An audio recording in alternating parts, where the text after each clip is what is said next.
Labinoti shpërthen me ofendime shumë të rënda ndaj Elionës, duke e kaluar çdo kufi të debatit normal.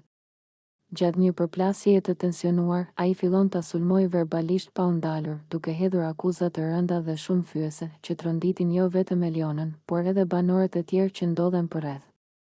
Me tone të larta dhe plot arrogancë, Labinoti pretendon se Eliona ka pasur lidhje jashtë shtëpisë dhe se sipas tij ajo ka bërë gjëra për interesa personale, duke e akuzuar se nuk ka moral dhe se gjithçka e bën për përfitime. Fjalët e tij bien si bombë në ambient, duke krijuar një atmosferë shumë të rëndë dhe të pakëndshme.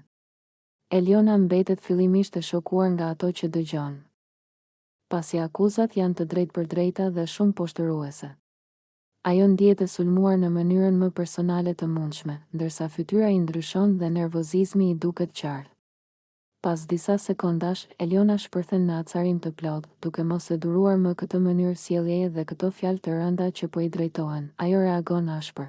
I kthehet Labinotit me zë të lartë dhe e akuzon se po shpif dhe po përpiqet ta ulë dhe ta poshtërojë para të gjithëve.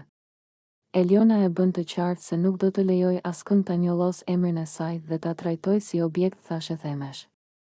Zërat ngrihen, tensioni shtohet dhe debati bëhet gjithnjë më i nxehtë, ndërsa të dy palët nuk pranojnë të tërhiqen. Banorët e tjerë reagojnë menjëherë, disa duke u futur mes tyre për të shmangur për shkallëzimin, të tjerë duke u shprehur të tronditur nga niveli i ulët i ofendimeve. Disa përpiqen ta qetësojnë Elionën, e cila duket shumë e lënduar dhe e revoltuar, ndërsa të tjerë i kërkojnë Labinotit të ndalojë dhe të mos vazhdojë me akuza kaq të rënda. Situata eskalon shpejt në një nga momentet më të forta dhe më të tensionuara në shtëpi, ku fjalët e rënda, nervat e tendosura dhe reagimet emocionale tregojnë qartë se konflikti ka kaluar kufijtë e lojës. Eliona mbetet thellësisht e acaruar dhe e prekur nga kjo përplasje, ndërsa pasojat